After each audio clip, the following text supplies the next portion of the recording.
Hello， 大家好，我係 Jason 嚟睇樓 partner。今期我哋嚟到中心東區嘅火蓋區嚟睇公嶺呢個樓盤咧，佢以低密度生態、準現樓同埋深中通道吸引咗好多業主買家。公嶺係由公耀地產一手打造嘅，呢個開發商已經深耕中心30年，位於南外環路上，接駁深中通道。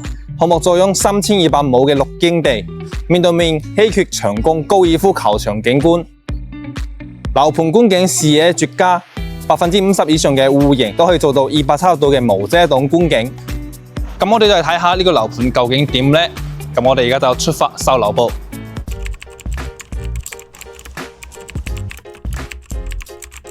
OK 啦，頭先了解到而家最售嘅樓呢，就係我哋嘅22棟，佢嘅均價就係1.1萬起啦。對比同片區嘅其他兩個可以睇到高爾夫景觀嘅，佢哋要2.2萬，平咗差唔多成1倍。佢而家最售嘅戶型呢，就係89平、98平、108平同埋120平，同埋佢呢邊呢係屬於準現樓，亦即係今年嘅年底先至交樓嘅精中交付。佢嘅交標都幾唔錯下，等陣我哋上去睇下嘅。而家我哋睇下佢嘅樓下園林區有啲咩嘢。呢個園林區可以數一下俾佢哋睇，其實唔係算幾大，但係細而精，同埋好多嘢都做得幾好下。比如話呢個就係我哋嘅兒童遊樂場啦。就平時我哋細朋友喺呢度玩下，同佢出去行下街都唔錯下。同埋呢邊有一個滑板場，好少有小區會做呢啲滑板場嘅喎。就俾呢個細蚊仔多一啲興趣愛好。我哋跟住去睇其他嘅樓下嘅架空層都有啲咩嘢，因為佢每棟樓嘅樓下架空層都做咗好多嗰啲唔同嘅空間俾你去使用嘅。我哋等陣先去睇用板間，而家先去睇下佢成個園林嘅感覺係點嘅。佢成個園林嘅風格咧就比較似嗰啲東風潛意園林嘅風格嚟㗎。可以睇到呢邊做咗幾多亭子嘅，如果平時喺呢度休息啊，都幾舒服下。咁可以聽到嗰啲資料嘅聲音啊，真係一種夏天嘅感覺。同埋呢邊咧就係我哋嘅別墅區啦。別墅區佢仲未發售嘅，但係可以睇得出佢呢個別墅區做得真係好別緻嘅。我相信過唔到幾耐，佢發售之後咧，肯定好多人嚟搶嘅。因為我頭先睇到呢啲別墅嘅戶型，其實我都幾中意嘅。佢又大，佢外立面又做得非常好。各種亭子喺呢度坐住下，因為佢呢邊只有5棟樓、5棟洋房，所以佢冇做得好大。同埋啲小園、小池子啊，同埋呢種細嘅可以落嚟坐下嘅一個亭子啊。但係冇遮擋，如果落雨嘅話，可能就唔適合落嚟啦。咁我哋去睇到呢邊就係我哋嘅公嶺網球場啦。係我哋中心首個網紅網球場啦，去睇下，佢係粉紅色嘅，好得意喎！你睇，平時如果你中意打網球嘅話，喺呢邊約球就可以啦，掃碼入群，同埋呢啲社區啲朋友一齊呢個打下波，都幾舒服下。呢邊仲有個休息區幾得意下。我呢下邊就係我哋嘅一個籃球場同埋個游泳池啦，所以話佢呢邊嘅娛樂設施做得幾唔錯下。哇！呢個游泳池好清喎，我可以睇下呢個係我哋下邊一層嘅游泳池。呢個游泳池哇好清啊，個水好乾淨啊。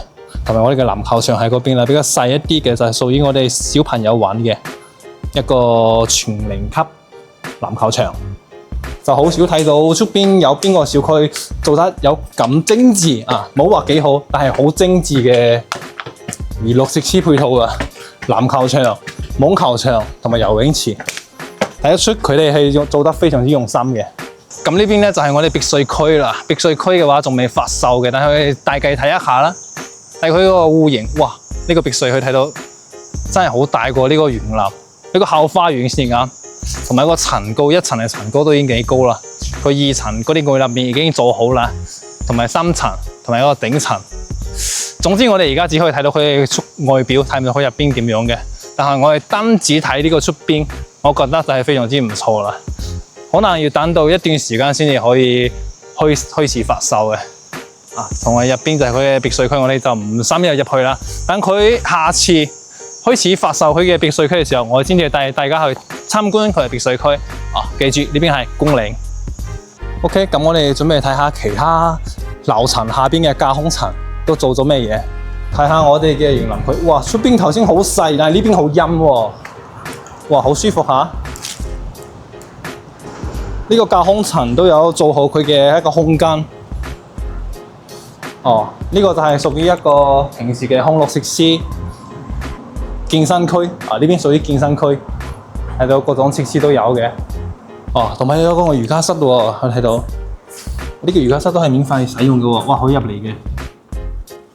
你睇下，就係佢哋做得比較好嘅地方，就係佢哋將每個樓層下邊嘅架空層都做成一個比較有趣嘅一啲項目設施，比如話籃球場啊、網球場啊，同埋健身室啊，同埋我哋嘅瑜伽室啦，同埋空調嘅，都係我哋去獨立使用嘅。咁我哋成個園林嘅感覺咧，就係比較東風潛意園林嘅設計嚟嘅，係由香港中港城同埋國際金融中心嘅同一個團隊設計師設計嘅。綠化綠蔭有40%，各種唔同嘅架空層設施，同埋我哋嘅山水園林全部都係有㗎。咁我哋而家準備就去睇我哋嘅樣板房啦。我哋而家就上去啦。OK， 咁我哋嚟到示範單位，呢邊係屬於一個2梯4戶嘅戶型啦。咁我哋而家睇下呢個89平嘅，係佢最細嘅3房2廳2衛嘅，呢個係佢嘅一個戶型圖啦。大家可以睇一下。咁我哋而家就入去睇下呢個房啦。呢個房咧入嚟咧可以睇到比較特色嘅就係呢個上台嘅台面啦。但係呢個係一個參考啦，佢唔係校標標準嚟嘅，你可以參考佢做成一個上台嘅台面。咁右手邊咧就係我哋嘅一個廚房區域啦。我哋廚房區域嘅空間其實都夠細嘅，做咗個 L 型廚台，同埋我哋嘅長櫃啊、底櫃啊。睇下我哋校標標準係咩嘢？佢嘅校標標準嘅話，廚櫃同埋我哋嘅水槽、水龍頭，呢都係屬於歐派啊，歐派係咪咁講啊？咁我哋嘅三件套廚電咧都係配齊嘅，就係屬於我哋嘅方太啦。呢邊仲有一個明窗位嚟嘅，同埋呢邊係全屋家居智能嘅。跟住嚟睇我哋嘅成個客廳空間，呢個係我嘅餐客一廳。佢呢個餐廳咧做得唔係好似我哋常規嗰種，佢做得2人位咋，比較似一個中島台，同埋佢嘅咖啡位。佢哋呢間房型啦就比較適合2個人喺呢度企住舒服嘅空間啦。同埋呢邊就係佢哋客廳區位啦。佢嘅客廳區間差唔多係3.7米左右啦。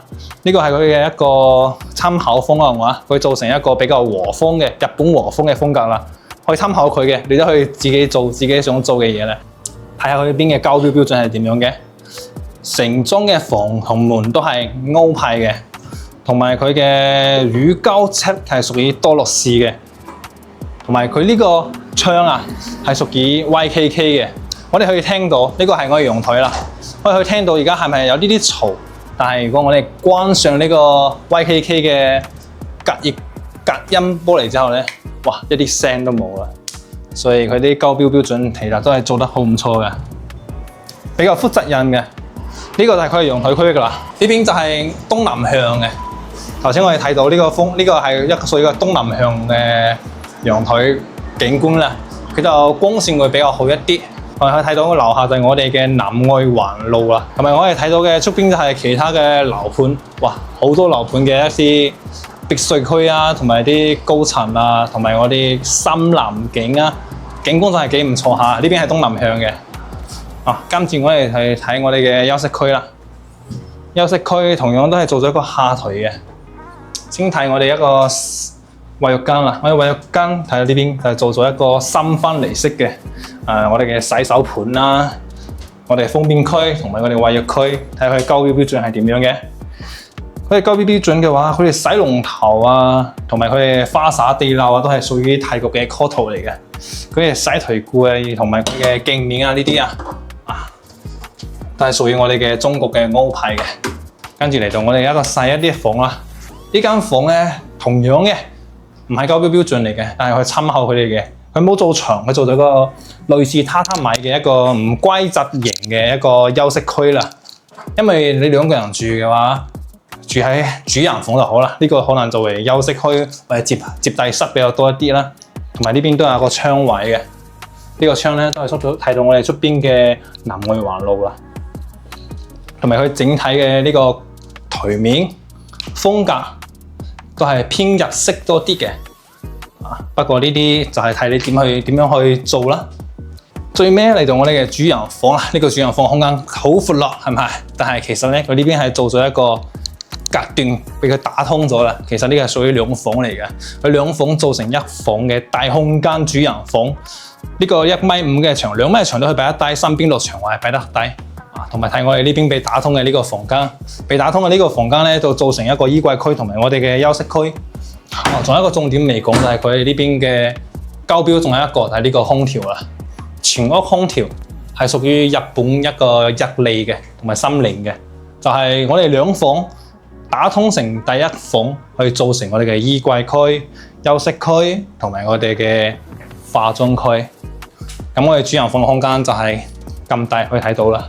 同埋呢邊係屬於一個270度嘅，呢邊有窗，呢邊都有窗，都係睇出邊嘅景，都係南向嘅，南外環路可以睇到出邊嘅其他樓盤嘅景觀同埋我哋嘅心境。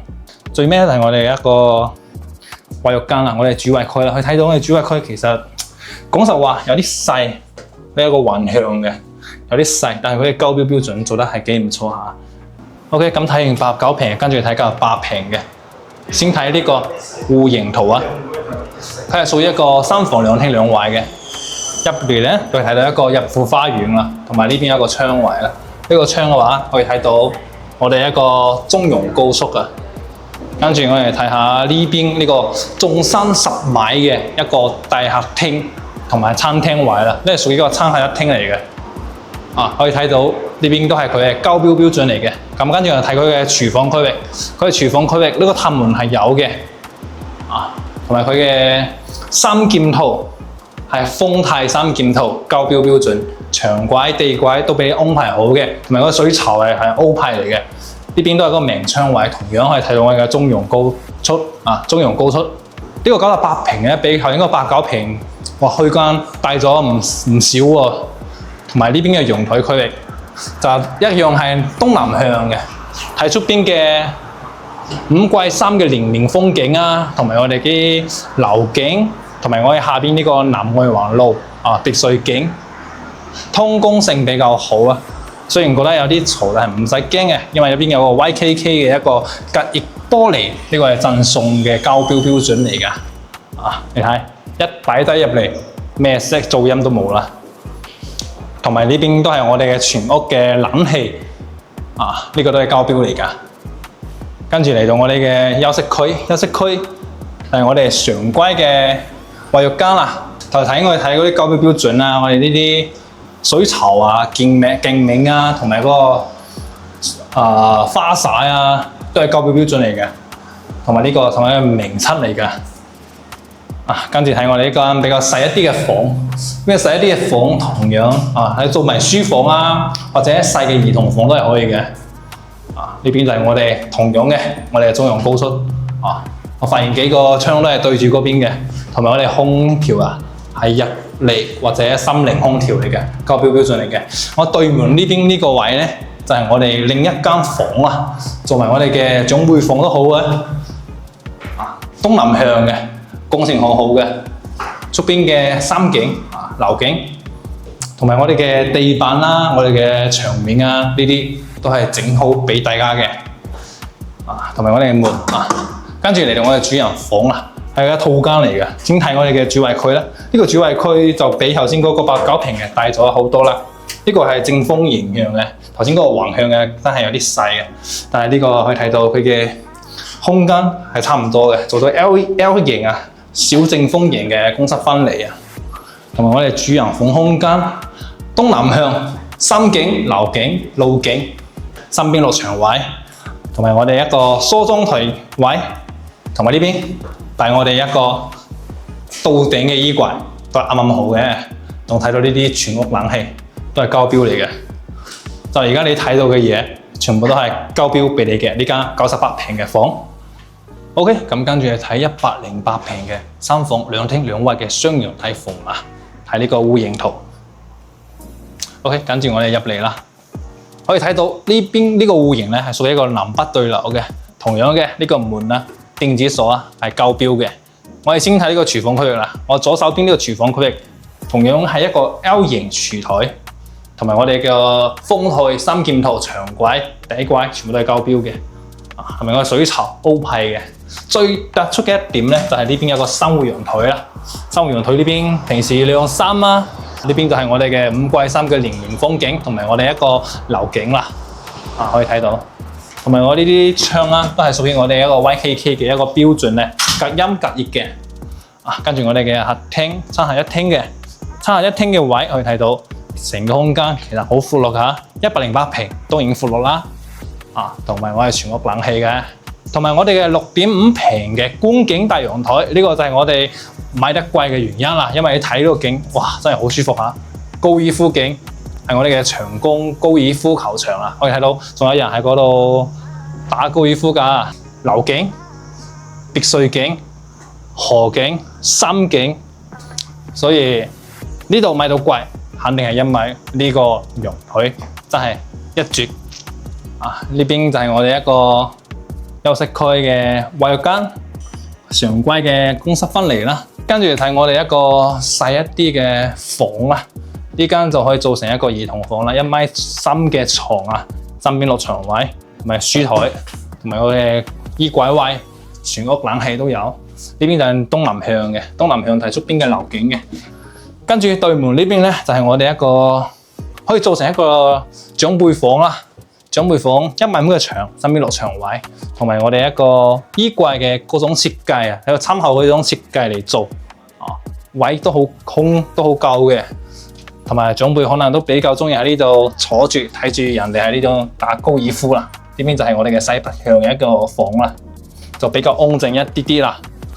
所以咧呢邊咧係比較點講咧，就係怒中對靜嘅一種風格啊。跟住嚟到個主人房啦。南北對流嘅呢邊就係我哋一個主衛間啦，主衛間又係明七嚟嘅，同埋個主人房2米長嘅床都係身邊落床位，仲有咁大嘅空間去擺低呢個長櫃，你擺個電視都可以嘅，同擺埋我嘅書櫃、化妝台。最靚嘅咧，肯定係我哋呢個高爾夫景啦，同我哋陽台睇嘅景係一模一樣嘅，喺度坐住舒舒服服嘅睇住人哋打高爾夫，真係一種享受啊！最後嚟睇我哋嘅一個最大嘅120平4房2廳2衛嘅雙陽台，呢個係佢嘅戶型圖，你可以睇一下。OK， 咁跟住我哋入嚟睇呢個樓啦。睇到呢個房咧，佢係屬於一個南北對流嚟㗎。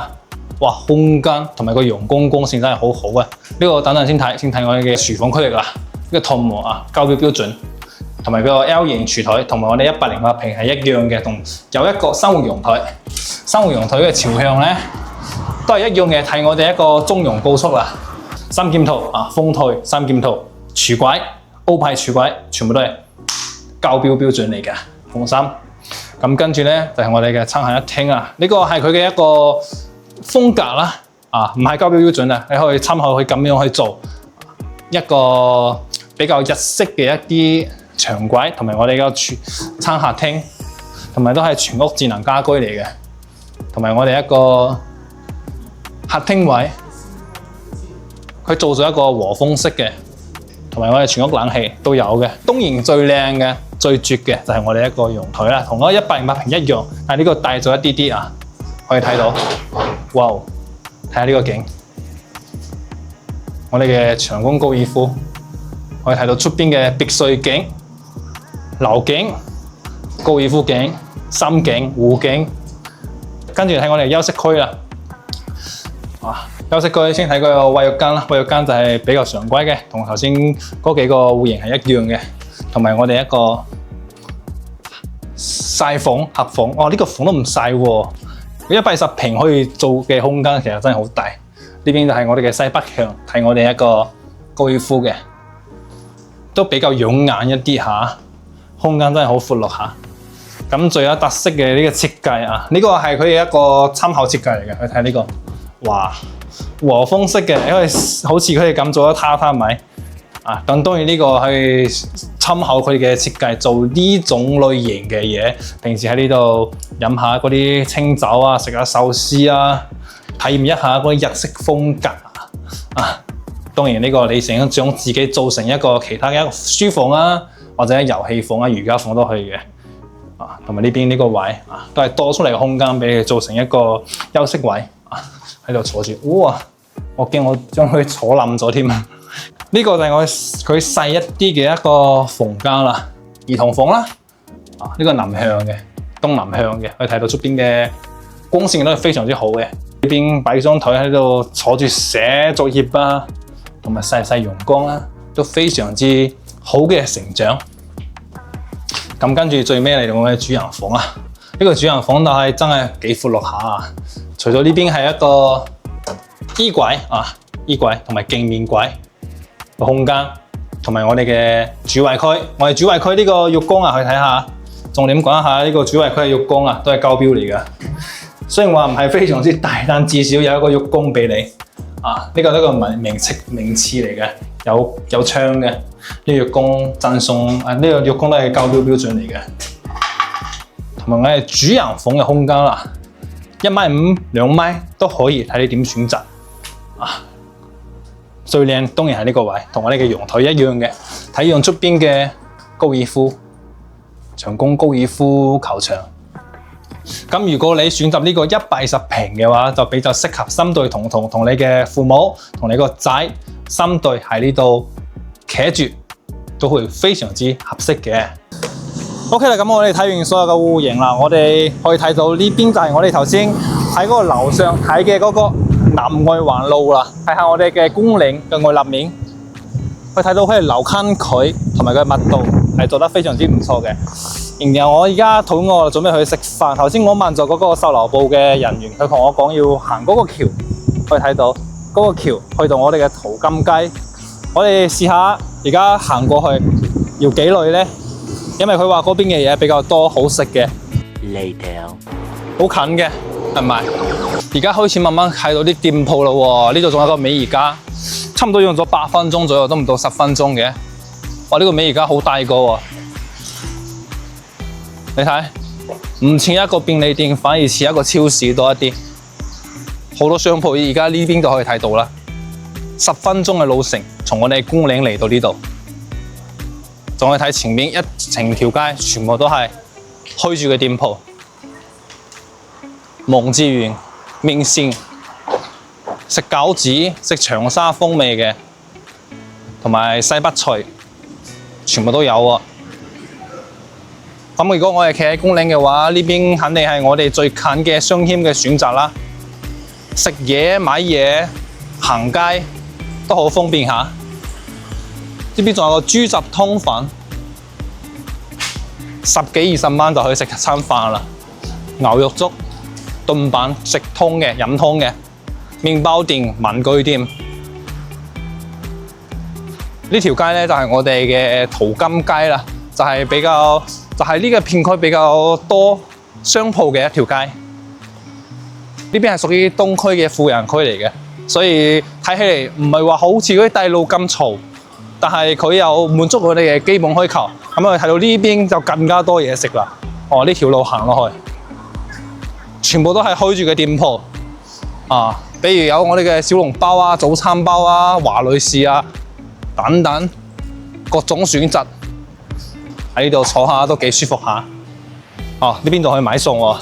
呢邊係個新鮮超市嚟嘅，你買啲餸好平嘅，1蚊雞、2蚊雞，幾毫子都有。哦，前大媽，平時我哋買餸嘅地方啦，燒臘店，同埋食夜宵嘅地方就係呢條街啦。牛雜煲，100年老店，仲差80幾年。即係10幾年啫。啊，嗰邊仲有個七仔，啊，我哋港人最中意嘅七仔，同埋我哋嘅港龍燉塔王啊。咁好多想買喺呢度嘅香港客戶咧，就覺得話呢邊去到我哋香港遠唔遠啦？咁肯定係方便嘅，呢邊多種方式可以選擇嘅。比如話我哋可以搭船啊，從我哋嘅中心客運碼頭去直達我哋嘅中港城嘅。從我哋嘅公嶺去到嗰個中山客運碼頭嘅話，用20分鐘，然之後咧我哋可以直達香港嘅中港城，差唔多就45分鐘左右。每日嘅話有7班車，同埋如果我哋自己揸車嘅話，我哋可以通過嗰個深中通道啊過去先至5分鐘左右，然後我哋揸車過去，差唔多45分鐘就可以直接到我哋嘅深圳灣口岸啦。仲有我哋都可以做我哋嘅輕軌嘅，從我哋嘅公嶺去到我哋嘅中心站只需要15分鐘，然之後咧我哋從中心站去到我哋嘅香港西九龍1個半小時就可以直接到啦。坐高鐵嘅話就比較舒服啲啦。如果你想更加大一啲嘅、更加性價比高一啲嘅，都可以坐我哋嘅港澳直通大巴啦。比如話我哋可以去到我哋嘅 Coco City 啊，或者我哋嘅富益城啊，坐我哋嗰啲用巴士、永麗巴士，我哋可以貼俾你哋睇到嗰個時間表，個班次比較多下。我哋可以即1小時我就去直達我哋嘅香港嘅入邊嘅市區啦，有各種地區去俾你選擇嘅。咁我頭先講嘅嗰幾種方式咧，可以直接從我哋嘅公嶺去到我哋香港嘅，所以我哋香港嘅客戶都唔使擔心話去到香港唔方便。如果你想要更加高體驗嘅購物體驗嘅話，咁可能我哋要去到星河 Coco City 或者我哋嘅富益城，差唔多都揸車10分鐘左右嘅，打車都可以嘅。然之後咧，我哋去我哋嘅最近嘅一個大型超市1+1超市，我哋而家去睇下。OK 啦，咁我哋睇到我哋而家就嚟到呢個1+1啦。就係嗰個大型超市啦，我哋入去睇下。同埋呢邊仲有飯食嘅，18蚊、20蚊，呢個常規嘅一啲飯啊，喺1+1呢邊就比較多呢種嘢啦，都有煲仔飯啊，同埋呢啲各種套餐嘅煲仔飯啦，同埋下邊呢個都係個餐廳嚟㗎。呢邊係屬於美食區嚟㗎。哇！如果平時你企喺呢附近嘅話，行過嚟呢邊先800米，10分鐘左右啦。食各種美食啊，同埋頭先出邊都有個肯德基嘅，小炒肉啊，同埋我哋嘅大型商場。我唔入去啦，就俾大家睇下就實得啦。就如果你平時要最近嘅一個大型商場購物嘅話，咁呢個1+1就係你最好嘅選擇嚟㗎。我哋睇下出邊仲有咩先，仲有出邊。仲有啲店面嘅，有啲手機店啊、燒鵝店、荔枝木燒鵝王，哇！呢個都好食喎，睇下價錢15蚊到20蚊左右，幾平下。總之，如果要嚟最近嘅商場嘅話，咁呢邊就可以選擇啦。OK 啦，咁我哋睇完呢個公嶺附近嘅商業街啦，喺呢個片區起價1件1萬起就可以睇到咁樣嘅景觀，稀缺景觀。再加上佢嘅戶型幾唔錯嘅情況下，佢嘅交標標準有幾高，我覺得呢個樓盤咧都係幾抵下。最重要嘅係佢距離深中通道先至5分鐘，而即係話你去到深圳先至半粒鐘，咁去到香港都會更加方便啲啦。咁佢89平嘅房咧就係公開型嘅，總價90萬起，低門檻再上車，比較實用性比較強啲啊。如果你想要改善型嘅話，98平同108平、120平都係選擇嘅。如果你有興趣嘅話，記得添加我嘅聯繫方式，我會帶你免費去睇樓，送你各種睇樓嘅福利。呢度係 Jason，你係睇樓 partner，我哋下期見啦。